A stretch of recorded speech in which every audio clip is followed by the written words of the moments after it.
Hey there! Is today your first time here? Or maybe your first time in a while? If so, maybe you're wondering exactly who we are and what this church is all about. Well, we'd like you to know that we're a group of ordinary people who are on an amazing journey together, following Christ. Our guide is the Bible because it's the divinely inspired Word of God, and it will never take us in the wrong direction. Along the way, we hope you'll see that we are welcoming and spiritually passionate, and that getting to know you is a big deal to us. We know that the road is rough sometimes, but we'll work really hard to bring you practical and relevant messages to equip and encourage you through life's ups and downs. We want you to know that we care about this community, and we believe that it's our job to make it a better place. So, no matter who you are or where you've been, we're glad you're here with us today, and we hope that you'll join us on our journey, following Christ and living out His plan for us. So, welcome to church.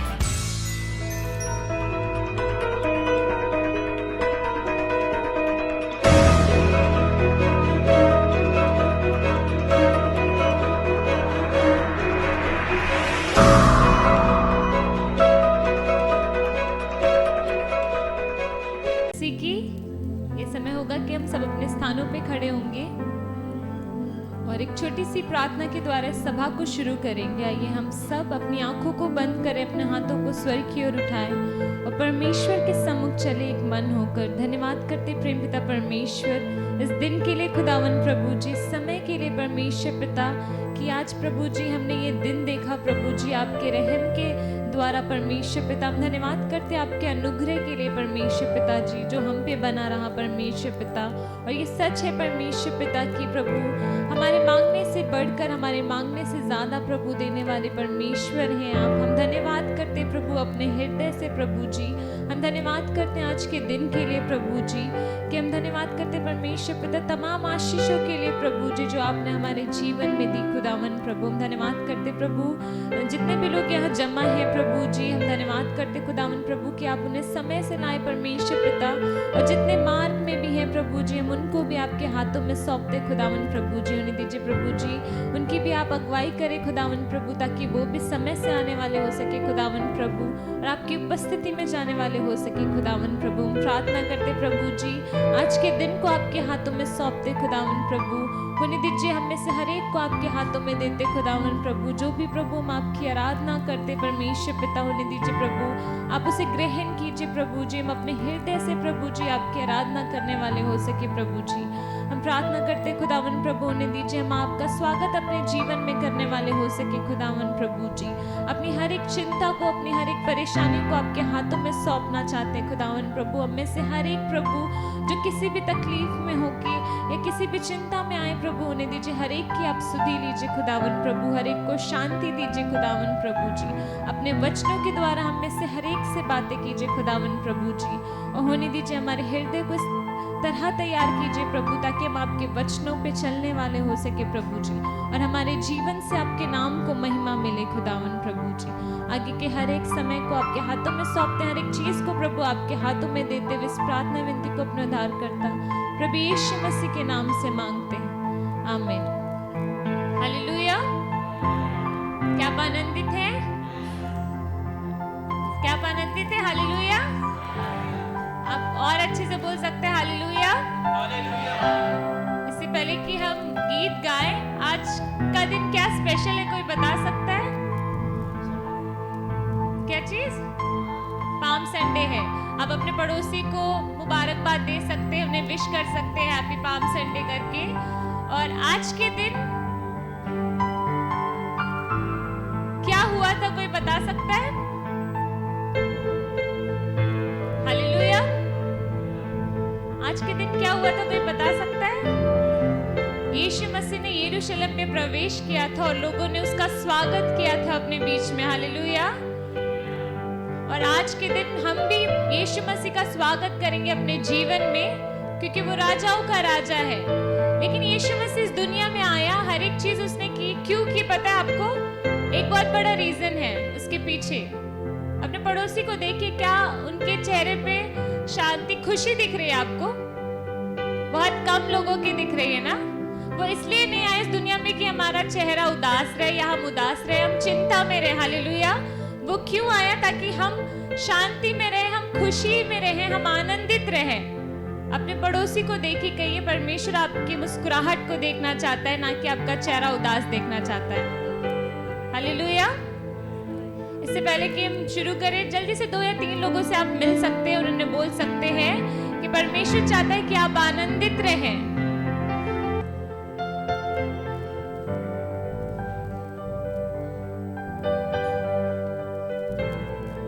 क्या आपके पड़ोसी के चेहरे पे आनंद दिख रहा है? आप किसी का स्वागत करते हैं अपने घर में तो कैसे करते हैं? मुस्कुरा के आनंद के साथ करते हैं या कहते हैं आ जाइए? कैसे करते हैं? जब किसी इंसान का स्वागत हम अच्छे से करते हैं, हंसते हुए करते हैं, मुस्कुरा के करते हैं, तो राजाओं के राजा का स्वागत किस तरह से हमें करना चाहिए? हालेलुया।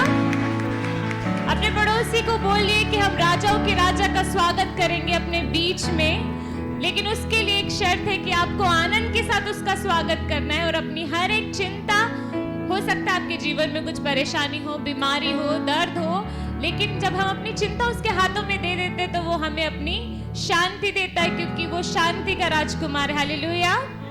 तो मुस्कुरा के आनंद के साथ हम राजाओं के राजा का अपने बीच में स्वागत करेंगे। हालेलुया। ताली बजा सकते हैं। राजा यीशु आए हैं, सब मिलके गाएंगे, ताली बजाएंगे आनंद के साथ। राजा यीशु आए हैं, सब मिलके गाएंगे, ताली बजाएंगे। खुशियाँ मनाओ, खुशियाँ मनाओ, खुशियाँ मनाओ, खुशियाँ मनाओ। चिंता छोड़ो, स्तुति गाओ, चिंता छोड़ो, स्तुति गाओ, क्योंकि राजा यीशु आए हैं, सब मिलके गाएंगे, ताली बजाएंगे, ताली बजाएंगे। तुम मांगो वो सुनेगा, कमी घटी को पूरा करेगा। तुम मांगो वो सुनेगा, कमी घटी को पूरा करेगा। मन से बुलाने वालों के दिल में आएगा, मन से बुलाने वालों के दिल में आएगा। खुशियाँ मनाओ, खुशियाँ मनाओ, खुशियाँ मनाओ, खुशियाँ मनाओ।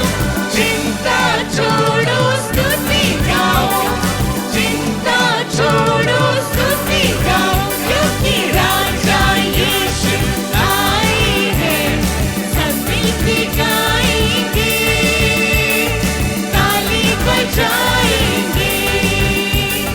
करुणा में अव्वल है, माफी में काबिल है। करुणा में अव्वल है, माफी में काबिल है। पास तेरे रहता है वो, तू भी पास जा। पास तेरे रहता है वो, तू भी पास आ। आनंद के साथ खुशियाँ मनाओ, खुशियाँ मनाओ, खुशियाँ मनाओ, खुशियाँ मनाओ। चिंता छोड़ो, स्तुति गाओ, चिंता छोड़ो, स्तुति गाओ, क्योंकि राजा यीशु आए हैं, सब मिलके गाएंगे, ताली बजाएंगे, ताली बजाएंगे। राजा यीशु आए हैं, सब मिलके गाएंगे, ताली बजाएंगे। आंसू को पोंछेगा, हाथों को थामेगा। आंसू को पोंछेगा, हाथों को थामेगा। दिल की सारी हसरत को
अच्छे से उसका स्वागत कर सकते हैं। हालेलुया।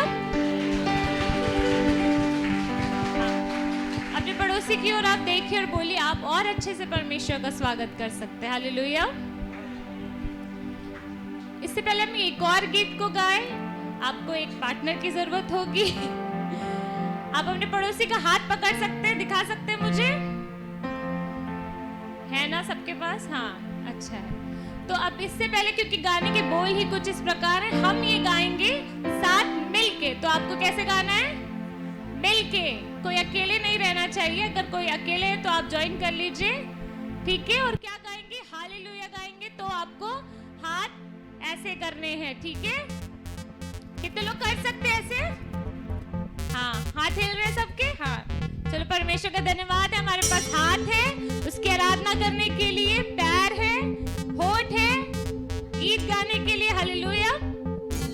और बेहतर हम परमेश्वर की आराधना करेंगे आनंद के साथ, एक साथ मिलके। अपने पड़ोसी को आप देख सकते हो और बोलिए कि आप मेरे साथ थोड़ा सा प्लीज अच्छे से कीजिए। हाँ, थोड़ा सामर्थ लगाइए अपनी। नाश्ता किया अगर आपने, तो नहीं किया तो और ज्यादा अच्छे से आप डांस कर सकते हो। हालेलुया। ताली बजा सकते हैं हम, और थोड़ा बेहतर। हम ये गाएंगे साथ मिलके, मिलके गाएंगे। ऊंचा उठाएंगे हाथ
प्रवेश कर रहा था तो लोगों ने अपने कपड़ों को उसके सम्मुख बिछा दिया। हालेलुया। और आज का दिन है कि हम अपनी चिंताओं को, परेशानियों को उसके आगे बिछा दें। कितने लोग तैयार हैं अपना बोझा उसके सामने डालने के लिए? हालेलुया। विश्वास के साथ हम गाएंगे। अपना बोझा यीशु पे डालो, उसको तुम्हारी चिंता। अपना बोझा यीशु पे डालो, उसको तुम्हारी चिंता। ऊंचा ऊंचा ऊंचा ऊंचा ऊंचा ऊंचा ऊंचा यीशु का नाम है ऊंचा। ऊंचा ऊंचा ऊंचा ऊंचा ऊंचा ऊंचा ऊंचा यीशु का नाम है ऊंचा। अपना बोझा यीशु पे डालो, उसको तुम्हारी चिंता। अपना बोझा यीशु पे डालो, उसको तुम्हारी चिंता।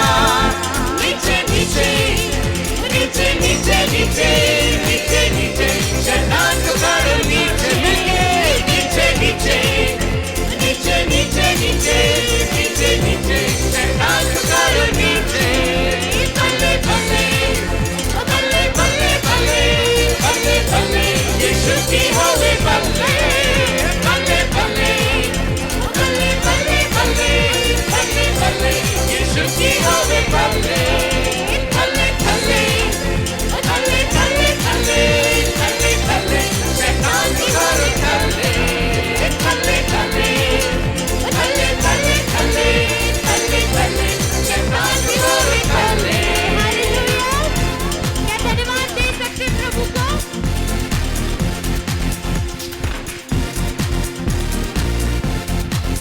राजाओं की राजा को आप धन्यवाद दे सकते हैं पूरे आनंद के साथ, जोरदार। Hallelujah. Hallelujah.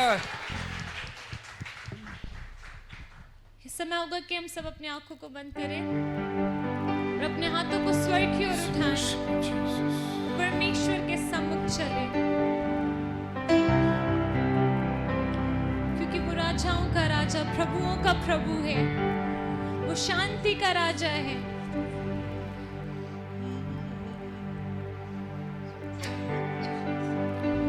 Worship you, Jesus.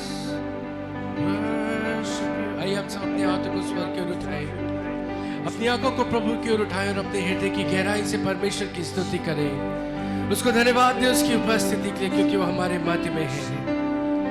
Yes, we worship you, Jesus.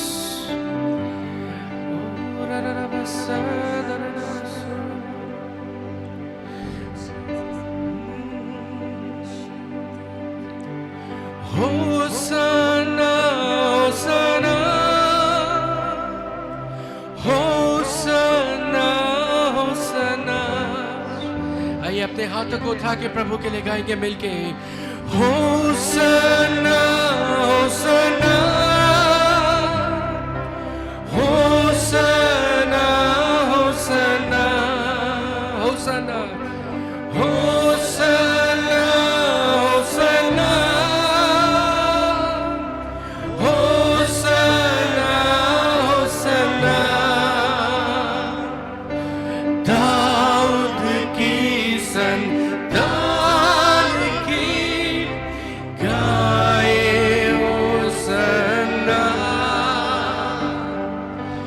Dawood की संतान की गाए होसन्ना। गली से अपने दोनों हाथ उठा के ऊंचे शब्द के साथ गाए। Hosanna, Hosanna, oh we worship you। Hosanna, Hosanna, oh मेरी Hosanna. Hosanna, Hosanna, Hosanna, Hosanna. मुक्ता यीशु की गाए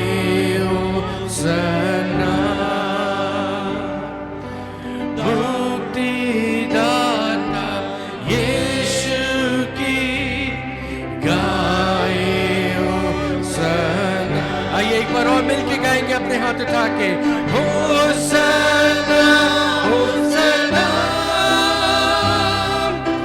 Hosanna Hosanna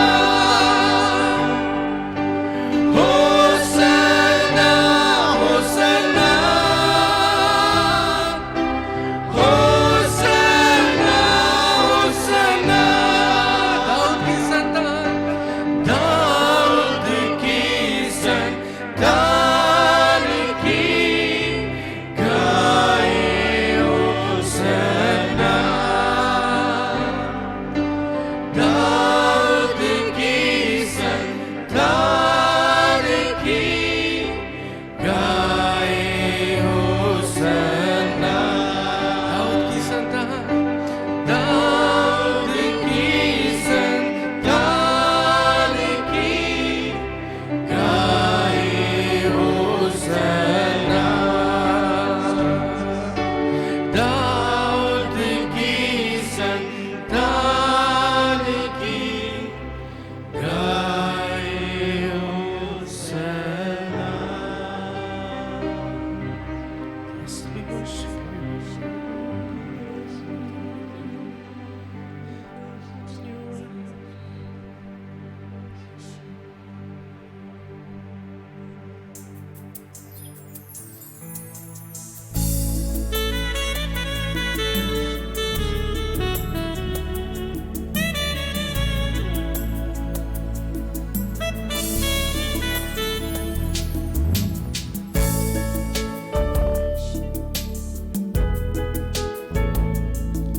worship you, Jesus.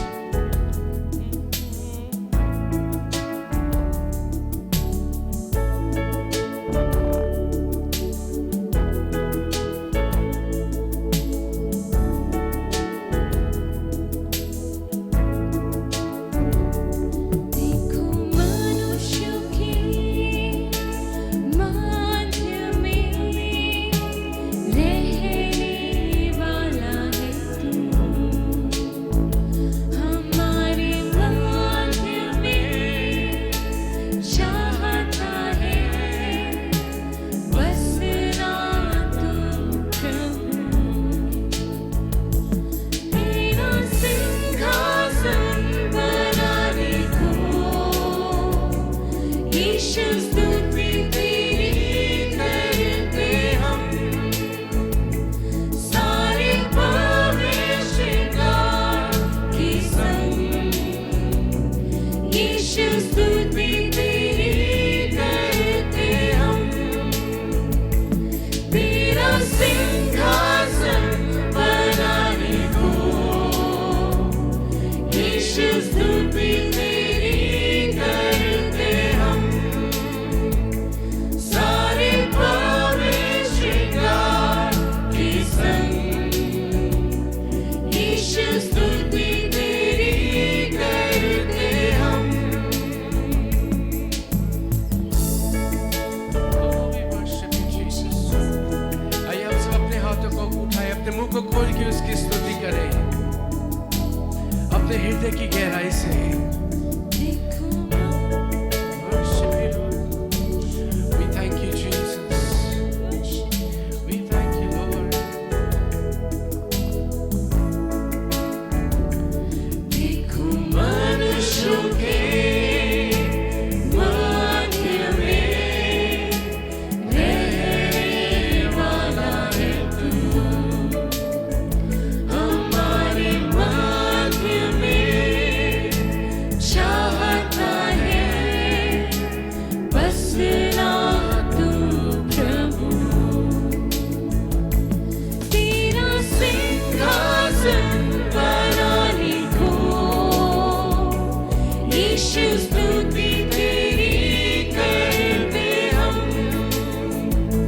सारे परमेश्वर के संग यीशु स्तुति तेरी करते हम तेरा सिंहासन बनाने को यीशु स्तुति तेरी करते हम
हमारे लिए इस दुनिया में आया, अपनी आवाज को ऊंचा हम उठाएंगे और उसके नाम को महिमा देंगे, क्योंकि वो ही आदर और महिमा के योग्य है।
तेरे नाम को ऊंचा उठाते हैं, क्योंकि तेरा नाम सब नामों में श्रेष्ठ है। पिता ने तुझे वो नाम दिया है जो सब नामों में श्रेष्ठ है, सब नामों में आला है, सब नामों से मीठा है, सब नामों से प्यारा है। हम तेरे नाम को ऊंचा उठाते हैं। हम तेरा शुक्र अदा करते हैं कि तूने हमें आज ये मौका दिया है कि हम एक बार फिर तेरे तख्त के सामने तेरी हम्दो सिताइश के लिए जमा हो सके हैं। वरना बहुत तेरे आज की सुबह नहीं देख पाए होंगे, लेकिन तूने हमें महफूज रखा।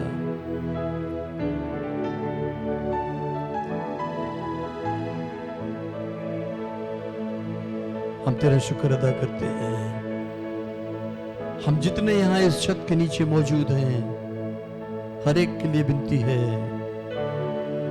होने दे जो जैसा आया है वैसा वापस न जाने पाए।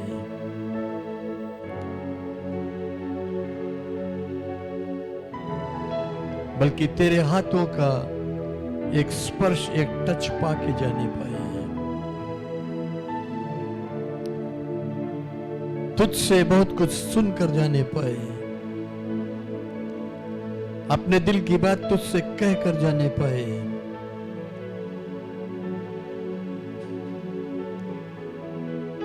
अगर किसी तरह के बंधन में है, बंदिश में है, शैतान के वो सारे बंद इसी घड़ी खुदावंद यीशु मसीह के नाम के इख्तियार से, उसकी कुव्वत से, उसके लहू की कुव्वत से इसी घड़ी वो बंद टूट जाए और हर एक शख्स आजाद हो। हर एक को हम तेरे हाथों में सौंपते हैं। खुदावंद यीशु मसीह तेरे पाक लहू में हर एक को ढांप देते हैं और पाक रूह, हम तुझसे मिन्नत करते हैं, हमारे बीच में जुम्बिश कर, हमारे बीच मंडरा, हमें से हर एक को छू ले और एक पूरी आजादी दे कि हम जितने वक्त तेरे इस घर में बैठते हैं, जो कुछ भी करते हैं, वो पूरी आजादी से कर सकें और हर बात में तेरा नाम जलाल पाए और ये कलीसिया तरक्की करे। हम क्वायर के लिए तुझे शुक्र अदा करते हैं कि इन्होंने हमारी हमदो सिताइश में रहनुमाई की, अगुवाई की और इनके साथ हम सब मिलकर तेरी हमदो सिताइश कर सके। हम जैसा भी सिंहासन, जैसा भी तख्त तेरे लिए बना सके हैं, हम तेरा शुक्र अदा करते हैं कि तूने उसको कबूल किया है और तू उस पर तख्त निशीन है, उस पर विराजमान है। हम सब अपने सरों को तेरे सामने झुकाते हैं, अपनी जिंदगियों को तेरे कदमों में डालते हैं।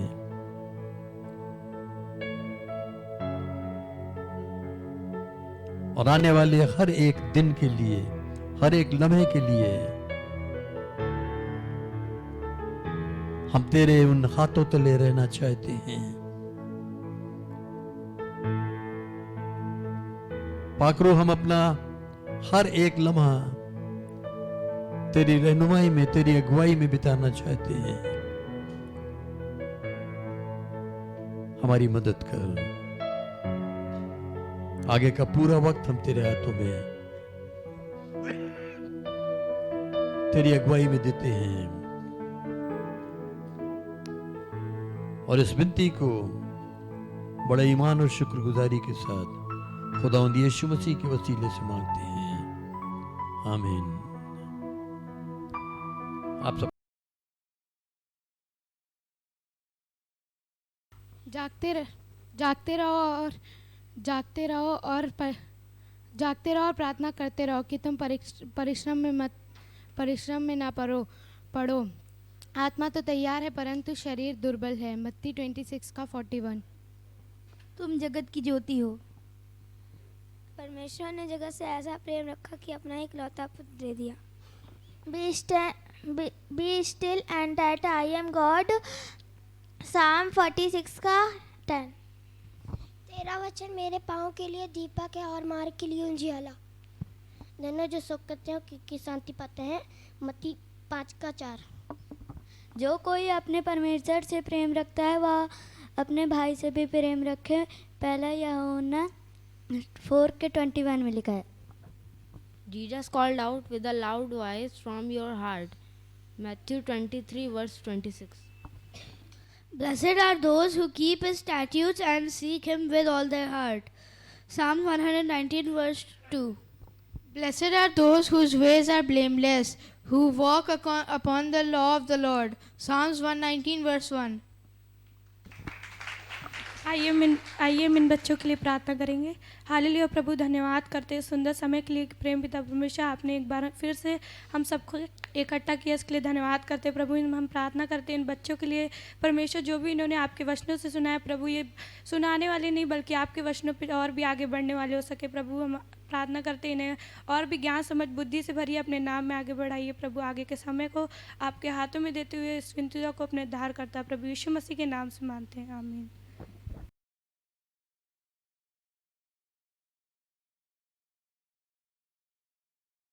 हालेलुया, प्रभु भला है। हालेलुया, और आप भले हैं। ये समय हम अपनी आराधना के दूसरे चरण में चलेंगे और इससे पहले हम परमेश्वर के लिए अपनी भेंटें लेके आए। हम परमेश्वर के वचन में से कुछ देखेंगे। मेरे साथ निकालिएगा मत्ती उसका 21वां अध्याय और उसके पहले पद से हम पढ़ेंगे और पहले पद से 8वें पद तक या 9वें पद तक पढ़ दीजिएगा।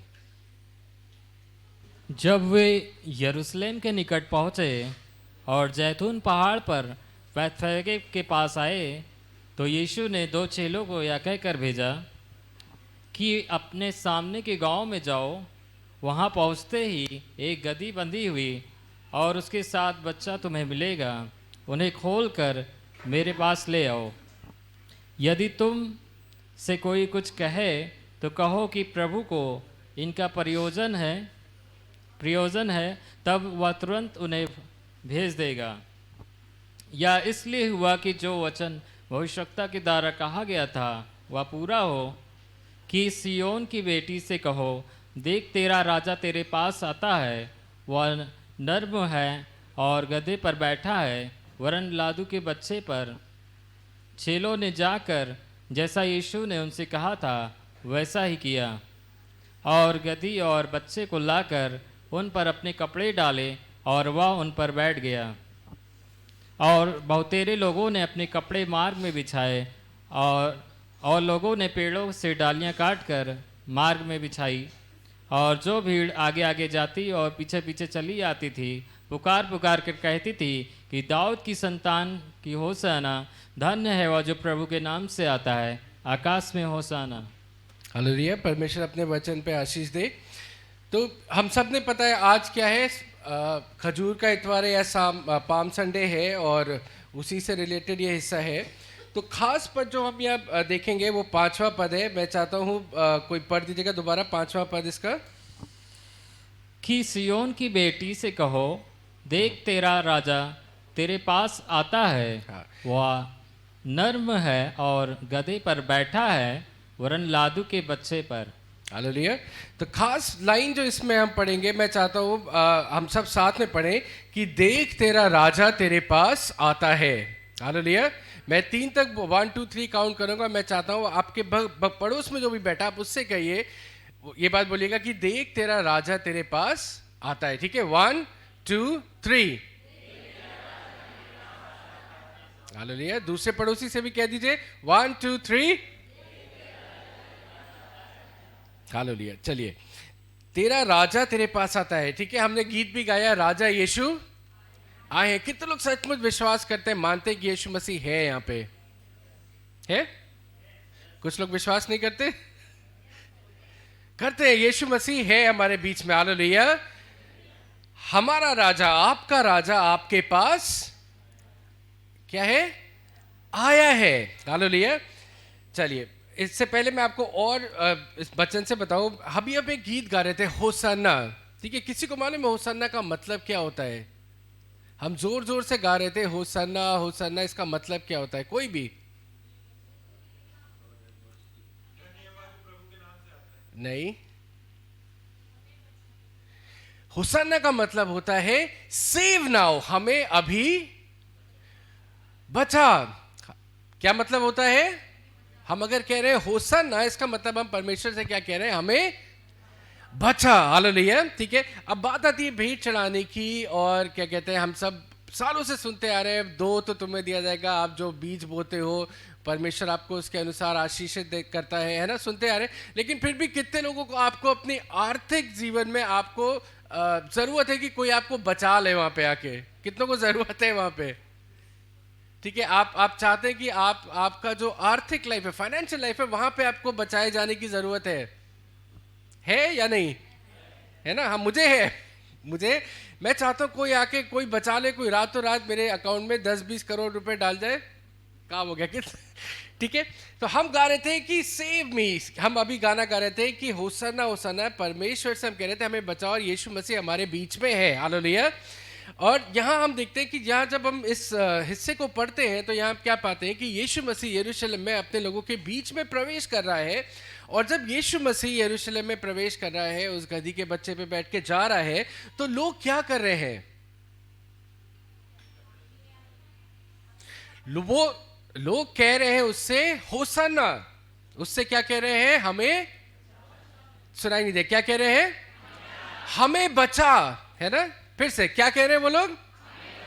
हमें बचा, ठीक है। और वो कहते जा रहे हैं हमें बचा, और साथ ही साथ क्या कर रहे हैं? उसके साथ एक काम और कर रहे हैं, वो जो कुछ उनके पास है वो क्या करते जा रहे हैं? कह रहे हैं हमें बचा, और जो अपने पास है वो देते जा रहे हैं। हालेलुया। अपने पड़ोसी से कहिए उनके पास जो है वो यीशु मसीह के सामने देते जा रहे हैं, बिछाते जा रहे हैं। हालेलुया। उसको आदर देते जा रहे हैं। सवाल ये उठता है कि आपने गाया कि यीशु मसीह हमें बचा, आपका राजा आपके साथ है, आपके पास आता है ना? आप उससे कह रहे, लेकिन हमारे पास उसको देने के लिए क्या है?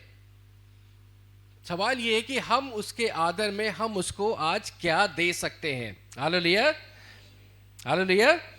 फिर अगर हम इसी पद को आगे पढ़ते जाएंगे, मैं पढ़ रहा था तो 12वां पद पे जब हम आते हैं तो यहाँ लिखता है यीशु मसीह जब अपने मंदिर में पहुंचा तो उसको क्या हुआ? बहुत खुशी हुई, है ना? क्या हुआ वहां पे? वहां पे क्या हो रहा था? लेन देन हो रहा था। यीशु मसीह जब मंदिर में पहुंचा तो उसको वहां खुशी हुई, दुख हुआ? नहीं, उसे दुख नहीं हुआ, उसे गुस्सा आया। अपने पड़ोसी से कहिए उसे दुख नहीं हुआ, उसे क्या हुआ? गुस्सा आया। क्यों? क्योंकि उस मंदिर में जो लोग थे वो फाइनेंशियली क्या थे? कहते ना फाइनेंशियली साउंड, या वो फाइनेंशियली मतलब वो पारदर्शी नहीं थे। वो पैसे को लेके उनके मन में क्या था? असमंजस, हेरा फेरी चल रहे थे। वहां लिखा है कि उसने मैं पढ़ रहा था तो मुझे हंसी भी आ गई। यहाँ क्या लिखा है? And Jesus went into the temple of God and drove out all those who bought and sold in the temple, ठीक, and overturn the table of money changers and seats of those who sold doves. Hindi में क्या लिखा है? पूरा पढ़ो। परमेश्वर के मंदिर में जाकर उन सब को जो मंदिर में लेन देन कर रहे थे निकाल दिया, और सराफों के पीड़े और कबूतरों के बेचने वाले और बेचने वालों की चौकियां उलट दी, है ना? यहाँ लिखा है मनी चेंजर्स, ठीक है। इंग्लिश बाइबल में लिखा है कि जो पैसे बदलते थे, मनी पैसे बदल लेते थे वहाँ पे, यानी आप कोई और करेंसी लेके आए वो दूसरी बदल के आपको दे देते थे, है ना? आप पुराना नोट लेके आए वो नया नोट। तो यहाँ पे भी मैं देखता हूँ कई बार ऑफरिंग आती जब गिनी जाती है तो हम देखते हैं कई यहाँ पे हमारे बीच में भी कई मनी चेंजर्स बैठे हैं जो पैसा बदल, पुराने नोट आप क्या करते हैं? ऑफरिंग में डाल के चले जाते हैं ताकि पुराना नोट गया, नया नोट आ जाएगा। कहने की बात ये है कि जब हम परमेश्वर के भवन में आज, जबकि हम पाम संडे मना रहे हैं, यीशु मसीह हमारे बीच में है, हम उससे कह रहे हैं बचाओ, तो हमारे पास उसको देने के लिए क्या है? क्या आर्थिक रूप से, है ना, आपका मन साफ है? हम यीशु मसीह से लेना तो चाहते हैं, लेकिन क्या हम यीशु मसीह को देना चाहते हैं? आप यीशु मसीह से कितना लेना चाहते हैं? चलिए मैं सवाल बदलता हूं, यीशु मसीह आपको कितना दे सकता है? परमेश्वर आपको कितना दे सकता है? और आप कितना लेना चाहते हैं उससे? है? कितना लेना चाहते हैं? कितने लोग थोड़ा मिल जाएगा काफी है, और कितने लोगों को बहुतायत से चाहिए, उमड़ता हुआ चाहिए? बाकी लोगों को कुछ नहीं चाहिए। आप क्यों आए हैं फिर चर्च? कितनों को उमड़ता बहुतायत से चाहिए आपको आशीष, है ना? हम चाहते वो, लेकिन हम परमेश्वर को क्या देना चाहते हैं? हम बहुतायत से देते हैं या हम किफायत से देते हैं? अगर हम बहुतायत से परमेश्वर से चाहते हैं, हालेलुया, परमेश्वर आपसे मांगता नहीं है। सवाल ये होता है कि हम अपने हृदय से उसको आदर देते हुए हम परमेश्वर के लिए क्या कर सकते हैं। लोग यीशु मसीह से कह रहे हैं बचाने के लिए, लेकिन जो उनके पास है वो यीशु मसीह के सामने रखते जा रहे हैं, क्योंकि शायद उनको ये उम्मीद है कि हम जितना इसको आदर देंगे ये हमारे लिए कुछ बड़ा करेगा। हालेलुया। आपका विश्वास है कि आप जब परमेश्वर को कुछ देते हैं तो परमेश्वर उसे रख नहीं लेता बल्कि उसको आशीषित करके लौटाता है? हाँ या ना? अगर लौटाता है तो उसको आप जोरदार ताली बजा के धन्यवाद दे सकते हैं। विश्वास योग्य है वो। हालेलुया। तो ये समय है जब हम अपनी भेंटें लेके आएंगे तो अपने हृदय से पूछे, अपने हृदय में जांचे कि आज आप परमेश्वर को क्या दे सकते हैं, उसको किस रीति से आप आदर दे सकते हैं। हालेलुया। परमेश्वर आपको आशीष दे। समय होगा, एक गीत होगा और उस गीत के दौरान आपसे भेंट ली जाएगी।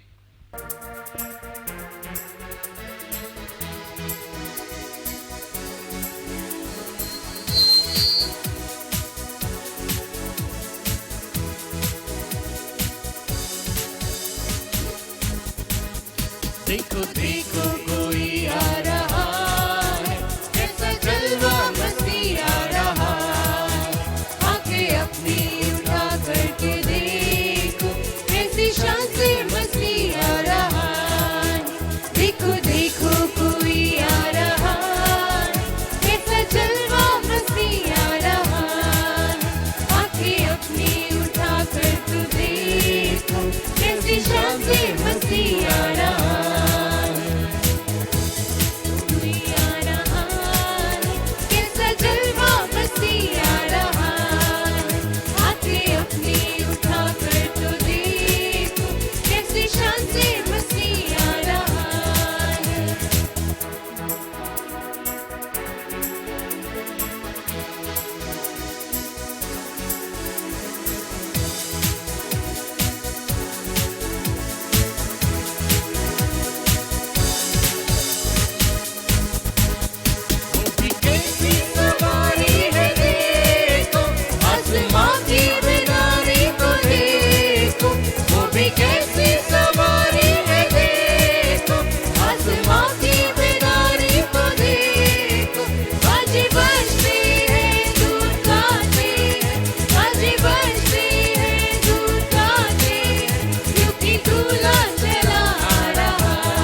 आइए हम प्रार्थना करेंगे।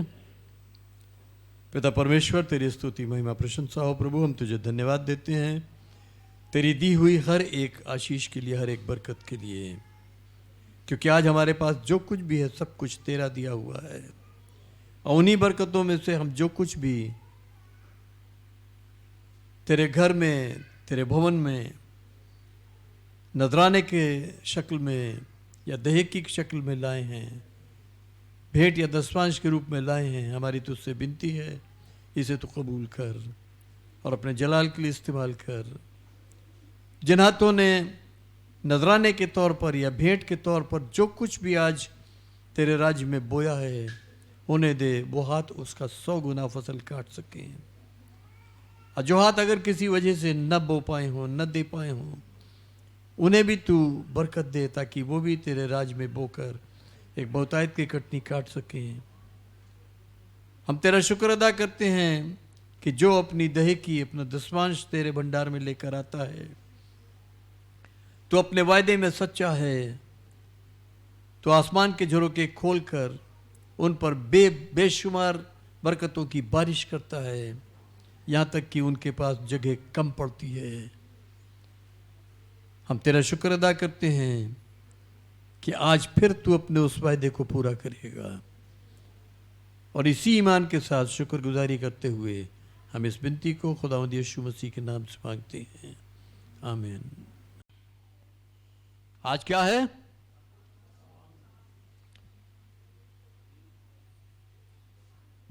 क्या है आज? Palm Sunday. चलिए हम देखेंगे मत्ती रचित सुसमाचार उसके 21वें अध्याय और उसके पहले 11 पद। मत्ती 21 बाब उसकी पहली 11 आयतें।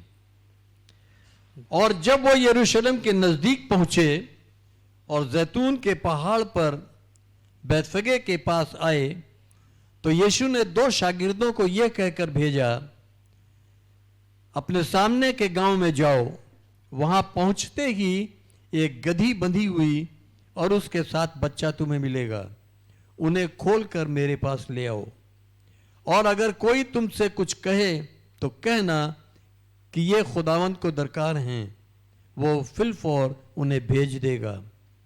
ये इसलिए हुआ कि जो नबी की मार्फत कहा गया था वो पूरा हो कि सयून की बेटी से कहो कि देख तेरा बादशाह तेरे पास आता है, वो हलीम है और गधे पर सवार है, बल्कि लादू के बच्चे पर। बस शागिर्दों ने जाकर जैसा यीशु ने उन्हें हुक्म दिया था वैसा ही किया और गधी और बच्चे को लाकर अपने कपड़े उन पर डाले और वो उन पर बैठ गया। और भीड़ में के अक्सर लोगों ने अपने कपड़े रास्ते में बिछाए और औरों ने दरख्तों से डालियां काटकर राह में फैलाई।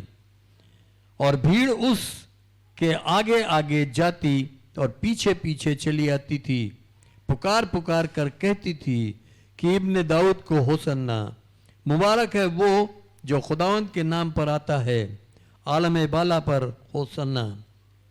और जब वो यरूशलेम में दाखिल हुआ तो सारे शहर में हलचल पड़ गई और लोग कहने लगे ये कौन है? भीड़ के लोगों ने कहा ये गलील के नासरत का नबी यीशु है।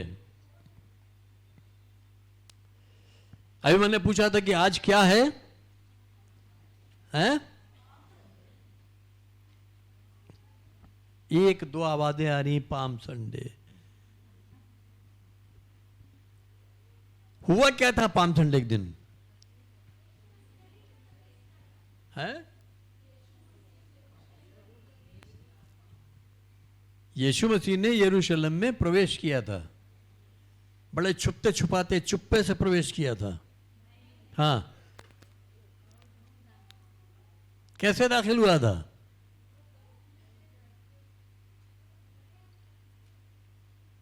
जो भीड़ उसके आगे थी और उसके पीछे थी वो क्या कर रही थी?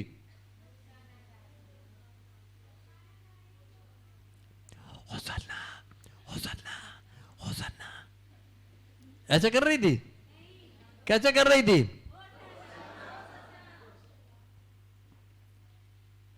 हम एक तरफ तो कह रहे हैं कि यीशु मसीह यरूशलेम में दाखिल हुआ, लेकिन खुद बैटरी डाउन है, हवा निकल चुकी है। जरा अपने अंदर जीवन रखिए, जिंदगी रखिए, अपनी जगह पर खड़े होइए। खोल दो, खोल दो। और अगर थकान महसूस हो रही हो तो थोड़ा सा कसरत कर लीजिए, और नींद आ रही हो तो 2 बार अपने गाल पे थप्पड़ मार लीजिए ताकि नींद चली जाए। और उसके बाद मैं 1 2 3 बोलूंगा, आप जोर से बोलिएगा होसाना, ठीक है? 1 2 3। अब लगा कि ये विक्ट्री चर्च है, अब लगा कि ये जयवंत कलीसिया है। इससे पहले तो ऐसा लग रहा था कि मार खाई हुई कलीसिया है, कहीं से पिट के आई है। बैठ जाइए। हम अगर जयवंत कलीसिया हैं तो हम कब कब जयवंत हैं? आप समझ में आया कि हमेशा जयवंत हैं, लेकिन हमेशा जयवंत दिखते नहीं हैं।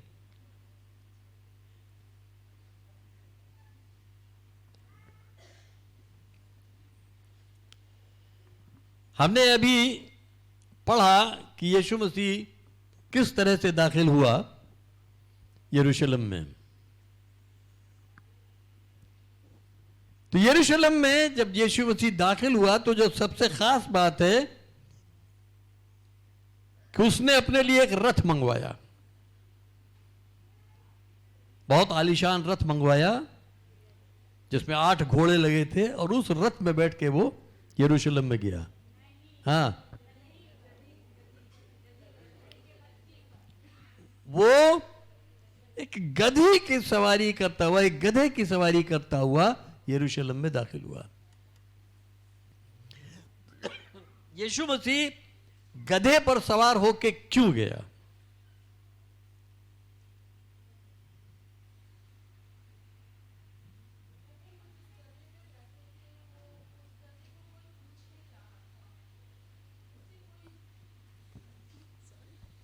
वो तो अच्छा खासा किसी के घर पे बंधा हुआ था, वहां उसको खाना पीना सब कुछ मिलता था।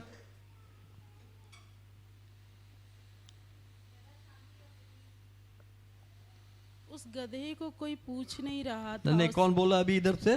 मैं। हाँ, क्या गधा शांति का प्रतीक है? लोग कहते हैं बहुत गधा इंसान है, तो उससे क्या मतलब निकलता है कि बड़ा शांति का प्रतीक है? चलिए, यीशु मसीह गधे पर सवार होकर क्यों आया, इसके बाबत 8 बातें जो आपको जाननी जरूरी हैं, जो आपको जाननी चाहिए। मैं उन पर बहुत ही सरसरी तौर पर बातचीत करूंगा। पहली चीज, यीशु मसीह गधे पर सवार होकर क्यों आया कि उसके लिए जो प्रोफेसीज हो चुकी थी, जो भविष्यवाणियां हो चुकी थी, उन प्रोफेसीज के मुताबिक वो अपनी सही जगह का दावा पेश करने के लिए आ रहा है। इससे पहले वो यरूशलेम में था या नहीं था?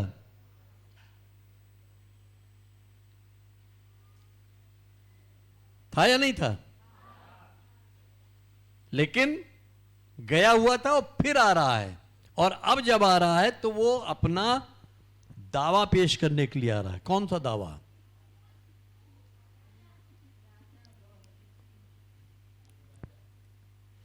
जकरिया 9 उसके 9 में देखिए क्या लिखा है। ए बिन्ते सयून, तू निहायत शादमान हो।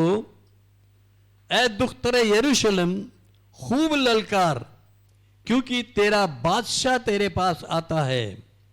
वो सादिक यानी धर्मी है और नजात उसके हाथ में है। वो हलीम है और गधे पर, बल्कि जवान गधे पर सवार है।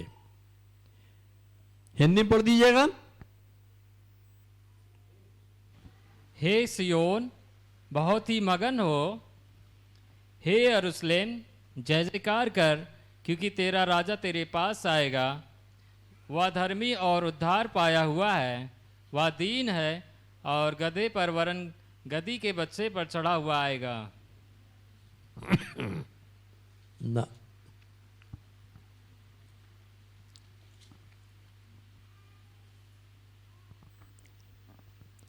Rejoice greatly O daughter of Zion, बिन्ते सयून। बिन्त, बिन्त का मतलब बेटी होता है। ए बिन्ते सयून, तू निहायत शादमान हो, तू अत्यंत आनंदित हो, प्रसन्न हो। ओ डॉटर ऑफ जेरूसलम, बिहोल्ड दाय किंग कमित अनटू दी, तेरा बादशाह तेरे पास आता है। और क्या पढ़ा अभी आपने? हाँ, तेरा राजा तेरे पास आएगा। हाँ, वह धर्मी और उद्धार पाया हुआ है। यीशु मसीह को उद्धार पाने की जरूरत थी? नहीं, ट्रांसलेशन ने तो कबाड़ा कर दिया। वो धर्मी है, नजात उसके हाथ में है। वो हलीम है, वो नम्र है, और गधे पर, बल्कि जवान गधे पर सवार है। यीशु मसीह ये इस बात का दावा पेश करने के आया कि मैं वो राजा हूं जिसका राज, जिसकी हुकूमत हमेशा हमेशा रहेगी। लेकिन मैं कैसा हूं? हलीम हूं, और मेरे हाथ में नजात है। मैं धर्मी हूं, मैं सादिक हूं। यीशु मसीह को छोड़ और कोई धर्मी हुआ जो पूरी तरह धर्मी रहा हो? यीशु मसीह को छोड़ कोई और उद्धार दे सकता है? फिर तो काम 4:12 में क्या लिखा है? स्वर्ग के नीचे मनुष्यों के बीच में और कोई नाम नहीं दिया गया जिसके द्वारा, जिसके जरिए हम नजात पा सकें। वो नम्र है, वो हलीम है। वो इतना नम्र है कि उसको लोगों ने सूली पर चढ़ा दिया, और वो खुद ब खुद हमारे गुनाहों को अपने ऊपर लेके सूली पर चढ़ गया। तो वो अपना वही दावा पेश करने के लिए दाखिल हो रहा है कि मैं अमन का राजकुमार हूं। यीशु मसीह के लिए क्या कहा जाता है? He is the prince of peace, शांति का राजकुमार है।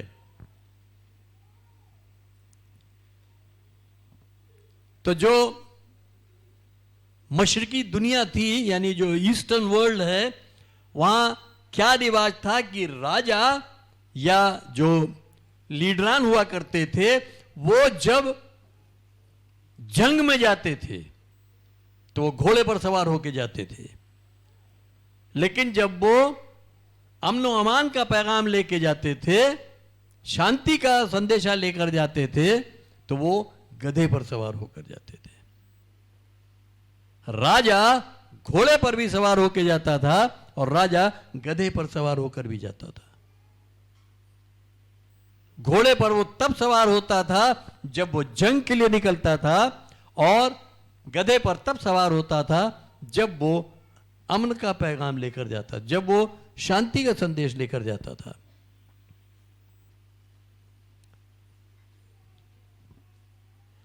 मत्ती 21 उसके 9 पद में लिखा है,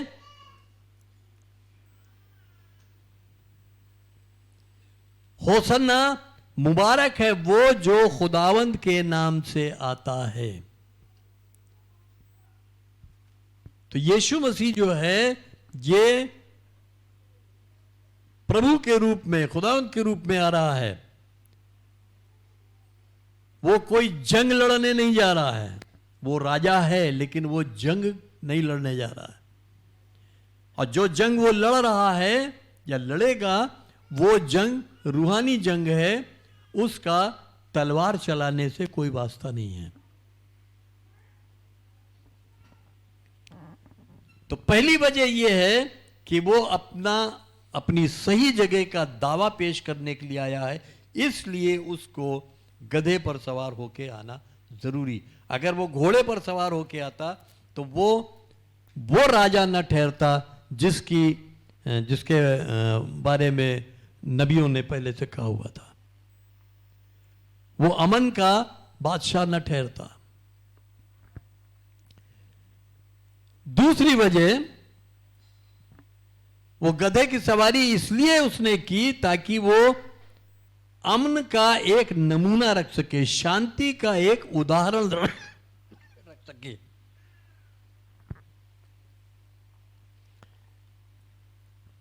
जैसा प्रकाशित वाक्य में लिखा है, मुकाशिफा में, वहां जब यीशु मसीह आता है तो कैसे घोड़े पर सवार है?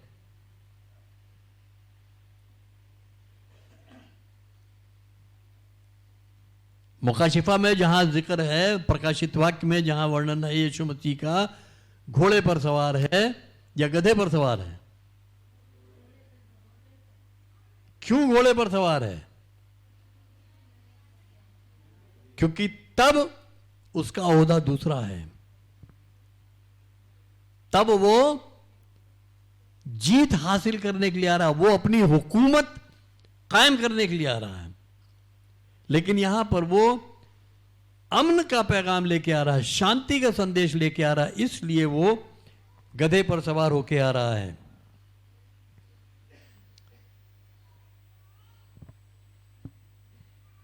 पहला राजा 1 उसका 33 अगर हम देखें, पहला सुल्तान 1 उसका 33, तो यहां सुलेमान के लिए भी लिखा गया है कि जब वो इजराइल का बादशाह ठहराया गया तो किस पर सवार हुआ?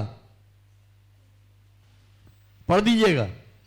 राजा ने उनसे कहा, अपने प्रभु के कर्मचारी को साथ लेकर मेरे पुत्र सुलेमान को मेरे निज खच्चर पर चढ़ाओ और गीहोन को ले जाओ। दाऊद ने क्या कहा कि सुलेमान को जो बादशाह ठहराया गया है उसको किस पर ले जाओ? खच्चर पर, गधे पर, घोड़े पर नहीं। क्योंकि उस वक्त वो अपनी रियाया में जा रहा है, अपने लोगों के बीच में जा रहा है, तो वहां वो जंग करने नहीं जा रहा है, वहां वो युद्ध करने नहीं जा रहा है, तो वो गधे पर सवार होकर गया। और अगर इसके सिलसिले में हम देखें तो और भी कई जगह पे इसका बयान मिलता है।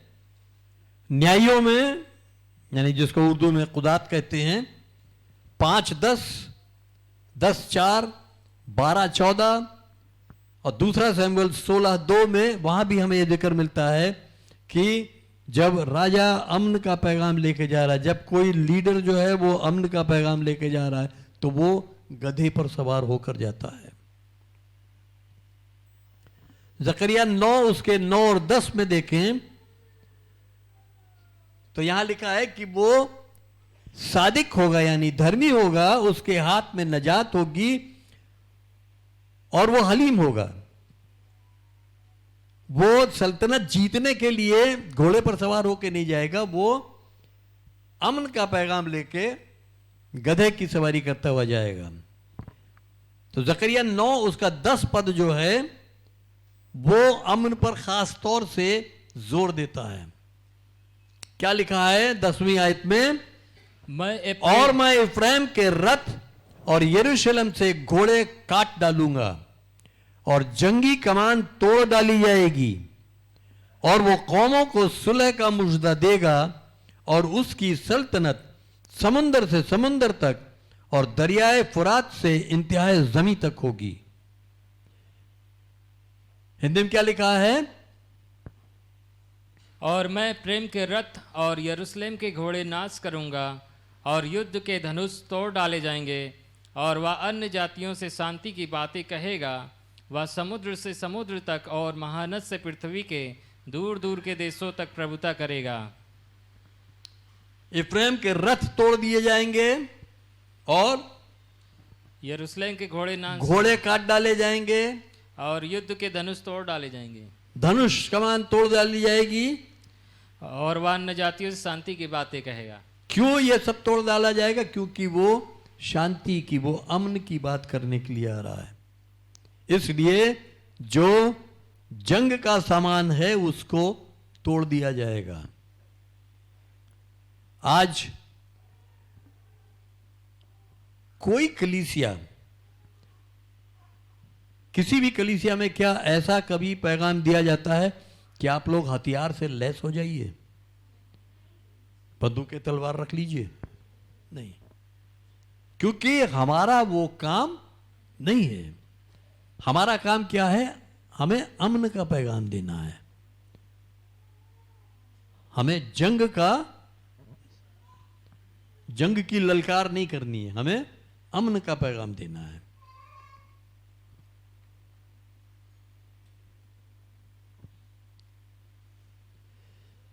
हम इस पर अगर थोड़ी देर बात करें तो रथ ले लिया जाएगा। रथ क्या है? रथ एक जंगी सवारी है, एक युद्ध की सवारी है। राजा युद्ध के लिए रथ पर सवार होकर जाता है या घोड़े पर सवार होकर जाता है।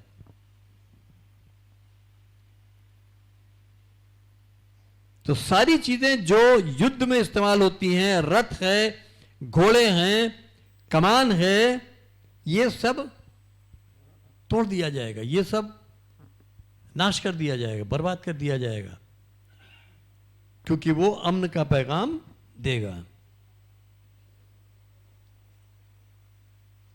फिर तीसरी जो वजह है कि यीशु मसीह गधे पर सवार होकर क्यों आया, उत्पत्ति 22 में अगर हम आए, पैदाइश उसके 22वें बाब में, तो वहां एक गधे पर एक बाप अपने बेटे को कुर्बान करने के लिए ले जा रहा है। कौन था वो? एक बाप अपने एकलौते बेटे इदाक को लेकर जा रहा है कि वो कुर्बान गाह पे यानी वेदी पर इब्राहिम के हाथों कुर्बान किया जाए। तो यीशु मसीह भी इससे पहले जब आया तो वो कभी गधे पर सवार होकर नहीं आया, लेकिन अब क्योंकि वो कुर्बान होने के लिए यरूशलेम में दाखिल हो रहा है, इसलिए उसका गधे पर सवार होकर आना जरूरी है। अब उसके साथ क्या होने वाला है उसे मालूम है। उसे मालूम है कि किस तरह लोग उसकी मुखालफत करेंगे, उसको मारेंगे, उसको सताएंगे, उसको जलील करेंगे, किस तरह वो सिपाहियों के हाथ में सौंपा जाएगा। ये सब जानते हुए वो अब गधे पर सवार होकर आ रहा है, क्योंकि उसको अब वहां आकर कुर्बान होना जरूरी है। चौथी वजह जो है गधे पर सवार होकर आने का मतलब यह है कि खुदा की बरकतें लोगों पर आने वाली हैं, परमेश्वर की आशीषें लोगों तक आने वाली हैं, इसलिए वो गधे पर सवार होकर आया है।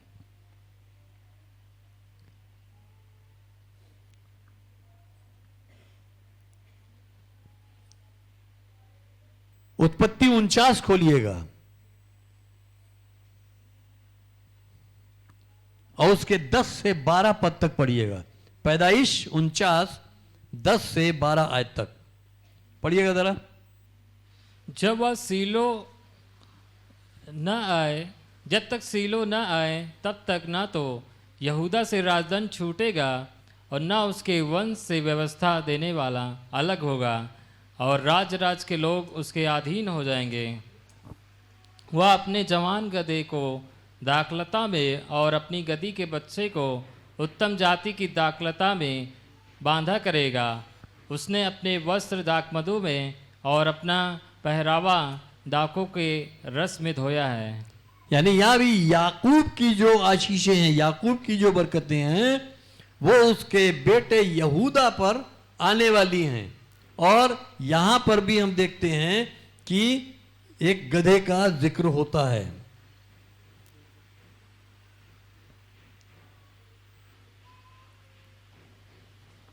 तो जब खुदा की बरकतें हम पर आने वाली होती हैं, आने वाली थी, इसी वजह से यीशु मसीह गधे पर सवार होकर आया।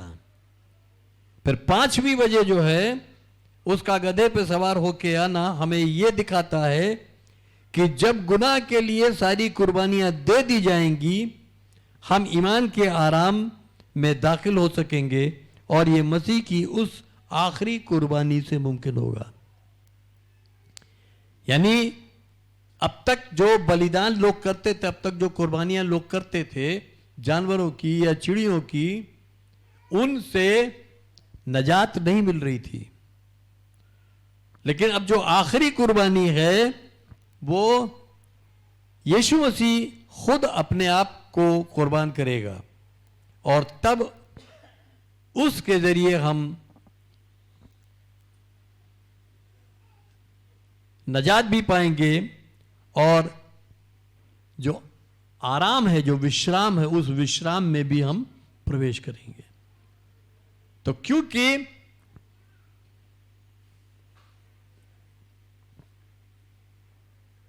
कुर्बानियां जो दी गई, अब यीशु मसीह खुद कुर्बान हो रहा है और कुर्बानी के लिए वो आ रहा है, इसलिए वो गधे पर सवार होकर आ रहा है।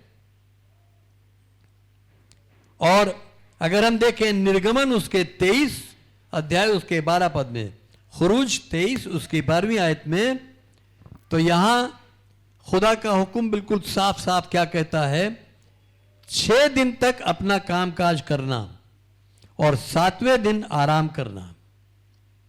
क्यों? ताकि तेरे बैल और गधे को आराम मिले और तेरी दासी का बेटा और परदेसी भी ताजा दम हो जाएं।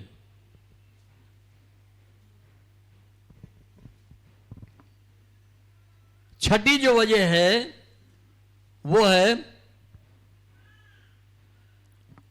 जब किसी के पास सुलह का पैगाम भेजा जाता था तो गधे का इस्तेमाल किया जाता था और गधे पर जितने भी नजराने हुआ करते थे जो देने के लिए, जो भेंट हुआ करती थी, वो उस पर लादी जाती थी।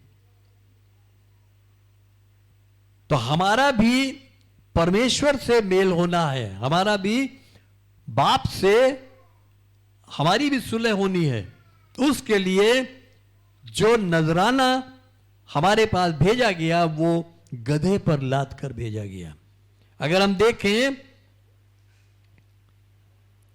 पैदाइश उसके 33 बाब उसकी 8वीं आयत में, यानी उत्पत्ति 33 उसके 8 में, यहां हम देखते हैं याकूब ने ईसाऊ के पास अपने गधों पर नजराने और दौलत वगैरह सब लाद कर भेजी। ईसाऊ से सुलह करने के लिए उसने जो भी भेंट, जो भी नजराने ईसाऊ को भेजे, वो किस पर लाद के भेजे? हाथी पर लाद के नहीं भेजे, वो गधे पर लाद के भेजे। यानी खुदा की तरफ से हमारे लिए जो नजराना दिया गया है वो गधे पर लाद कर हमारे लिए भेजा गया है। खुदा ने हमें क्या नजराना दिया है? खुदा ने हमें क्या इनाम दिया है?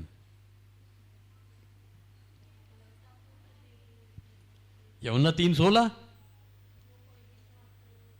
खुदा ने जहां से ऐसी मोहब्बत की कि उसने अपना एकलौता बेटा दे दिया हमसे सुलह करने के लिए। उस आसमानी बाप ने हमसे सुलह करने के लिए अपने एकलौते बेटे को दे दिया एक नजराने के तौर पर। और क्योंकि हमसे सुलह करने के लिए उसने भेजा, इसलिए उसको गधे पर सवार होकर आना जरूरी था। क्योंकि सुलह के लिए जो भी नजराने भेजे जाते थे वो गधे पर लाद कर भेजे जाते थे। इसी तरह हम देखते हैं अबीगैल का भी, कि उसने भी दाऊद के पास रसद गधों पर लाद कर भेजी ताकि वो दाऊद के हाथों अपने खानदान को मारे जाने से बचा सके, क्योंकि उसके शौहर नाबाल ने दाऊद को गुस्सा दिलाया था। अगर हम इसका जिक्र पढ़ना चाहते हैं तो पहला सैमुएल उसका 25 उसके 26वीं आयत में हमें मिलेगा। 7वीं बात कि खुदा ने एक गधे का इस्तेमाल तब भी किया जब उसको अपना एक फैसला सुनाना था। कब हुआ ऐसा?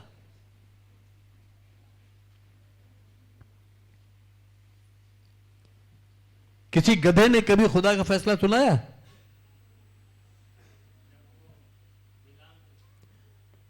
बलाम की गधी थी ना।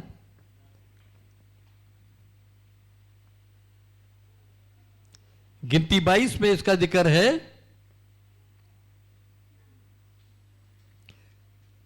जब वो नबी खुदा की हुक्मदुली कर रहा है, खुदा उसको जो कह रहा है वो नहीं बोल रहा है, तो उस गधी ने उसको खबरदार भी किया, उसको आगाह भी किया, उसको चेतावनी भी दी। लेकिन उसके बावजूद, मतलब उस गधी के जरिए उसको खुदा का एक जजमेंट, एक फैसला सुनाया गया।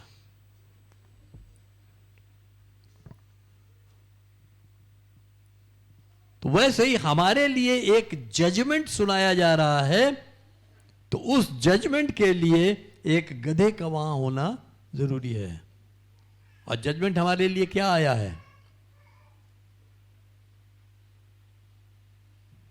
खुदा का फैसला क्या आया है कि जो कोई उस पर यकीन कर लेगा, उस पर ईमान ले आएगा, वो बच जाएगा, वो हलाक नहीं होगा। और जो ईमान नहीं लाएगा,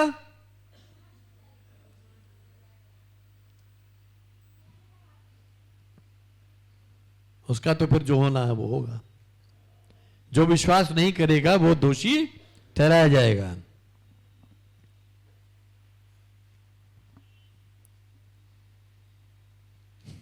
इसी तरह हम देखते हैं शमसून ने भी गधे का इस्तेमाल किया था। कहां किया था? गधे के जबड़े की हड्डी से उसने पलिश्तियों को हरा दिया था।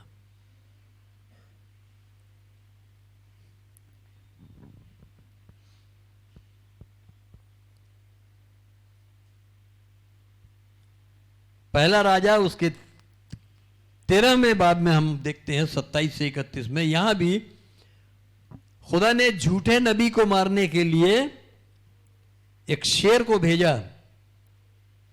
वो नबी गधे पर सवार था। शेर आया, उसने गधे को नहीं मारा बल्कि उस झूठे नबी को फाड़ दिया।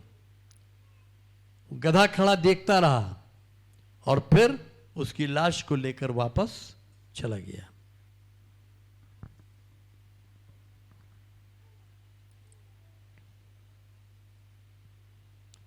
और 8वीं आखिरी और जो बहुत खास वजह है वो ये है कि यीशु ने ये दिखला दिया कि वो एक बोझ उठाने वाला था जो हमारी नजात के लिए आया था।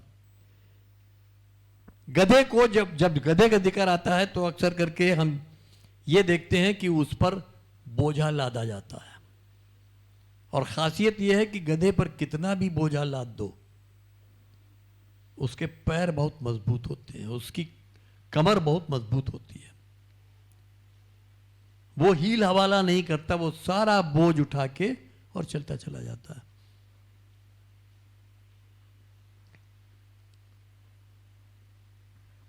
आपने देखा होगा बहुत जगहों पर गधों के ऊपर कितना कितना बोझ लाद दिया जाता है। कद बहुत ज्यादा नहीं होता गधे का, घोड़े और खच्चर के मुकाबले उसका कद उतना ज्यादा नहीं होता, लेकिन बोझ उठाने की जो उसकी कुव्वत है वो उनसे कहीं ज्यादा होती है। तो यीशु मसीह जब पैदा हुआ तब भी वो हलीमी में पैदा हुआ, और एक औरत थी जो हामला थी, जो गर्भवती थी, वो यरूशलेम को जा रही थी। कैसे जा रही थी? कौन थी वो? मरियम थी। मरियम अकेली जा रही थी? हैं? कौन था साथ में? हैं?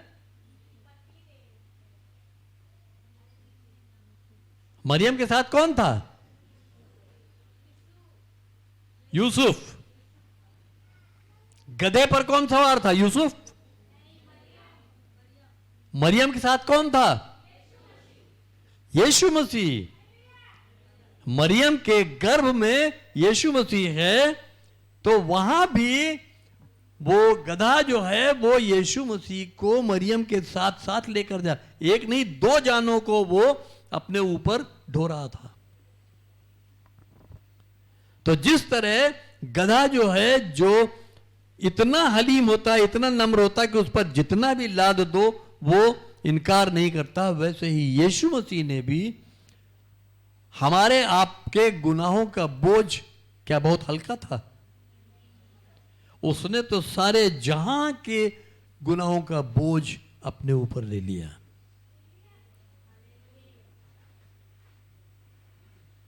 और जब तक वो इस जमीन पर था तब तक वो रईसों के घर नहीं जाता था।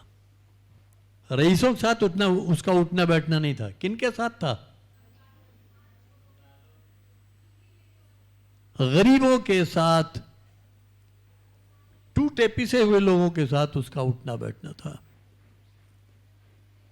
वो रईसों के साथ नहीं था। उसने हमेशा गरीबों, कमजोरों और मजलूमों को गले लगाया। एक जगह हम और गधे का जिक्र पढ़ते हैं, यीशु मसीह ने जिक्र किया है। किसी को याद है कहां किया है?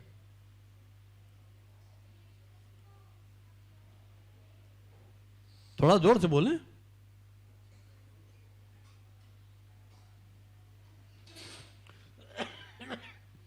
लूका 10 खोलिएगा, उसका 33 और 34 आयत। यीशु मसीह ने एक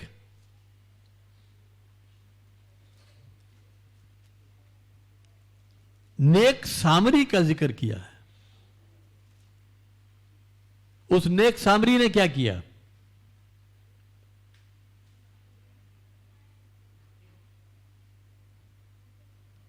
तैंतीस 34 पढ़िए।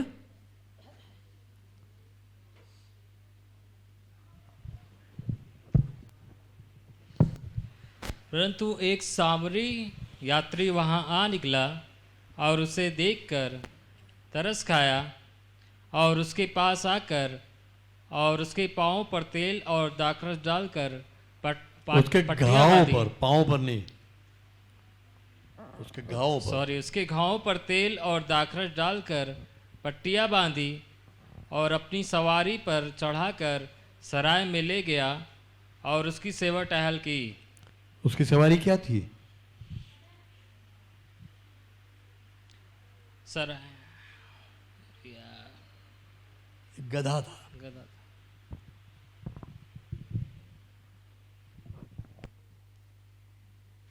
तो यीशु मसीह ने जो नेक सामरी का जिक्र किया है, वहां भी उसने एक तरह से अपने आप को पोर्ट्रे किया है, अपने आप को उसने वहां दिखाया है कि एक सिद्ध प्रेम क्या होता है, कामिल मोहब्बत क्या होती है, अनुग्रह क्या है, फजल क्या है। ये सामरी जो है, इसका उस शख्स से कुछ लेना देना था जिसको डाकुओं ने अधमरा करके छोड़ दिया था।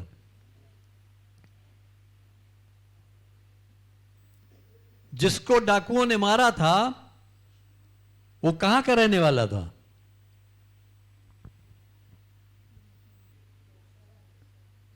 वो यरूशलेम से कहां जा रहा था? यरीहो जा रहा था। क्यों जा रहा था? तिजारत करने, व्यापार करने के लिए। तो वो यरूशलेम का रहने वाला था। यहूदी और सामरी आपस में उनका कोई संबंध नहीं हुआ करता था, वो ताल्लुकात ही नहीं रखते थे। यहूदियों की नजर में सामरी हकीर गिने जाते थे, यानी उनको वो तुच्छ समझते थे, उनसे वो रिश्ता नहीं रखना चाहते थे कोई भी। तो एक तरह से ये जो सामरी है, ये यहूदियों के हाथों दुख पाया हुआ है।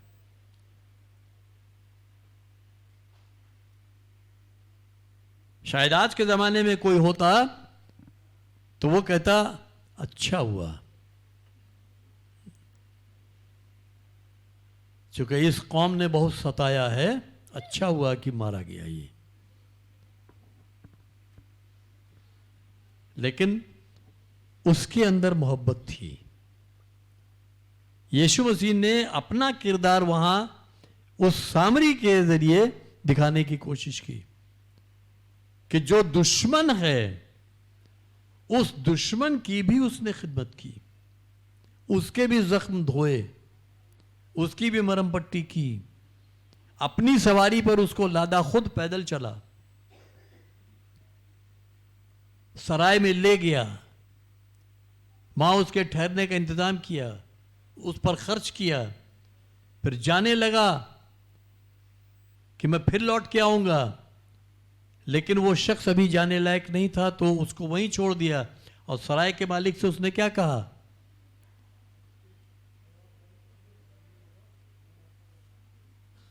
बाइबल नहीं पढ़ते आप लोग?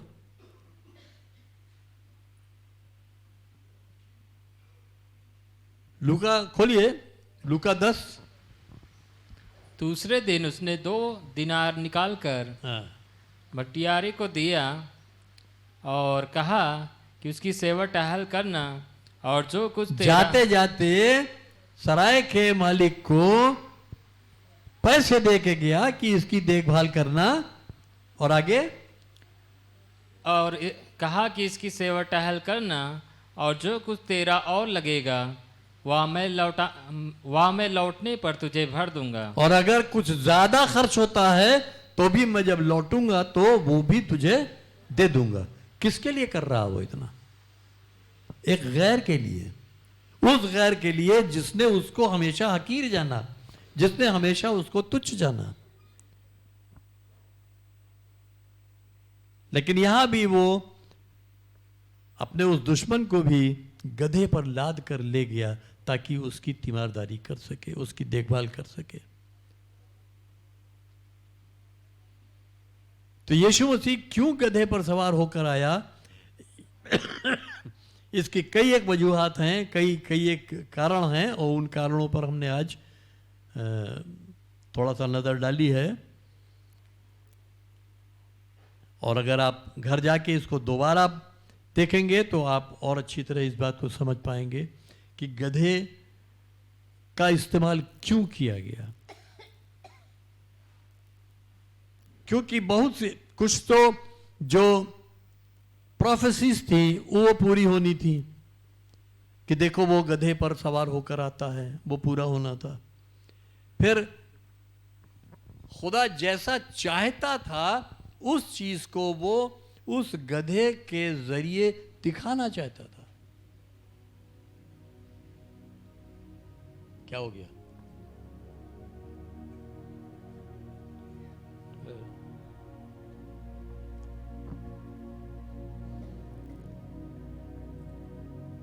तो हम सब भी इस बात को ध्यान में रखें, अपने अंदर वो हलीमी पैदा करें, वो नम्रता पैदा करें जो यीशु मसीह में थी। और जिस तरह यीशु मसीह को वो गधा अपने ऊपर लाद कर ले गया, आज हमें भी यीशु मसीह को तो हम अपने ऊपर नहीं लाद सकते हैं, लेकिन उसका जो पैगाम है वो लेकर हमको चलना है, वो लेकर हमें जाना है। उन लोगों तक जाना है जो या तो उसके मुखालिफ हैं, उसके विरोधी हैं, या जो उसके बारे में नहीं जानते हैं। और उतनी ही हलीमी के साथ जाना, उतनी ही नम्रता के साथ जाना है, वैसे ही पेश आना है जैसे यीशु मसीह सबके साथ पेश आया, ताकि हम यीशु मसीह की एक गवाही लोगों के सामने रख सकें और लोगों को हम यीशु मसीह के लिए जीत सकें। आइए हम दुआ करेंगे।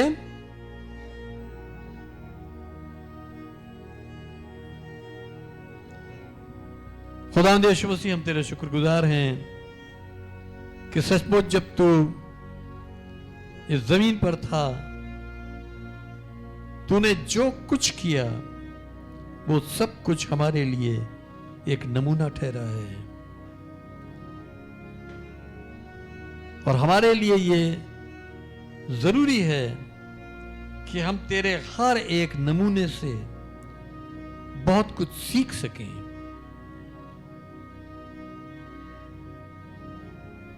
ताकि तेरे ही नक्शे कदम पर हम चल सकें, कि हमारे जरिए तेरे नाम को जलाल मिल सके। हम बहुतों को तेरे अमन का पैगाम दे सकें, ताकि वो भी निजात पाए। हमारी मदद करना कि हम ऐसा कर सकें।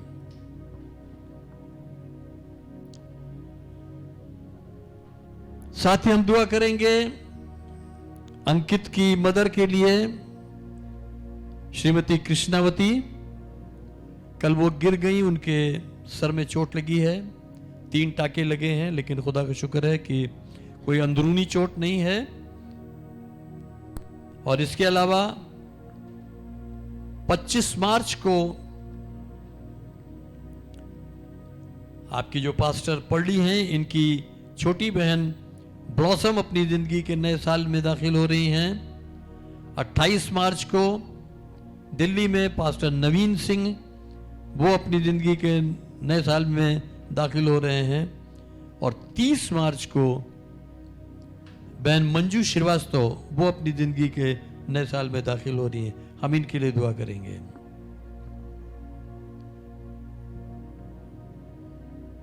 पिता परमेश्वर, हम इस समय खास तौर से बहन कृष्णावती को तेरे अनुग्रह के सिंहासन के सामने लाते हैं। तेरा शुक्र अदा करते हैं कि जब वो गिरी, उस दुष्ट ने तो उनको बहुत नुकसान पहुंचाना चाहा, लेकिन तूने अपना हाथ बीच में डाल के उन्हें बचा लिया, और उन्हें कोई भी ऐसी गंभीर चोट नहीं लगने पाई। लेकिन फिर भी वो तकलीफ में हैं, तो अपना हाथ बढ़ाकर उन्हें छू ले, ताकि तेरी सामर्थ उनके शरीर में प्रवेश करे और वो चंगाई पाए। हम प्रार्थना करते हैं ब्लॉसम के लिए, पास्टर नवीन के लिए, बहन मंजू के लिए, जबकि इसी हफ्ते में ये अपनी जिंदगी के नए साल में दाखिल हो रहे हैं। हमारी तुझसे विनती है, हर तरह से इनका ये नया साल नई आशीषों से, नई बरकतों से भरपूर होने पाए। इनको नई ऊंचाइयों तक लेकर जा और अपने जलाल के लिए इस्तेमाल कर। इन तीनों को हम तेरे हाथों में सौंप देते हैं। खुदावंद यीशु मसीह, तेरे लहू में इन्हें हम ढांप देते हैं।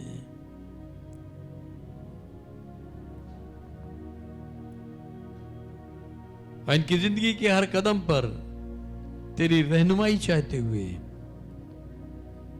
बड़े ईमान और शुक्रगुजारी के साथ हम इस दुआ को खुदावंद यीशु मसीह तुझसे तेरे ही नाम से मांग लेते हैं। आमीन। हम सब एक साथ बोलेंगे, हमारे प्रभु यीशु मसीह का अनुग्रह, परमेश्वर पिता का प्रेम और पवित्र आत्मा की सहभागिता हम सब के साथ अब से सदा तक होती रहे। आमीन। कुछ सूचनाएं हैं, वो मैं आपको देना चाहता हूं। बृहस्पतिवार को यानी 28 तारीख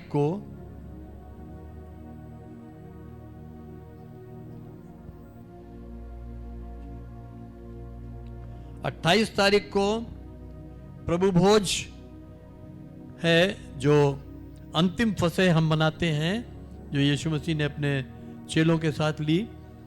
तो वो प्रभु भोज शाम को 5:30 बजे 28 तारीख को हमारे घर पर होगा। 29 तारीख शुक्रवार है, गुड फ्राइडे है, और हमारी आराधना सभा सुबह 10 बजे यहीं पर होगी। हमारी जिंदगी में गुड फ्राइडे एक बहुत ही अहम दिन है। तो गुड फ्राइडे पर हम सब यहां मौजूद होंगे सुबह 10 बजे, और आपको कुछ लिफाफे दिए गए थे कि यीशु मसीह ने हमारे लिए जो कुर्बानी दी उसकी एवज में हम उसको क्या दे सकते हैं। आप उन लिफाफों को उस दिन लेकर आ सकते हैं, और जो भी आप यीशु मसीह को नजराना देना चाहते हैं आप उसमें दे सकते हैं। और इसके अलावा 31 तारीख को जो इतवार है वो पुनरुत्थान का दिन है। उस दिन भी हमारी आराधना सभा सुबह 10 बजे यहां पर होगी। यानी 28 तारीख को शाम 5:30 बजे हमारे घर पर प्रभु भोज होगा। तो जो प्रभु यीशु मसीह को ग्रहण कर चुके हैं, बपतिस्मा ले चुके हैं, वही लोग उसमें आए।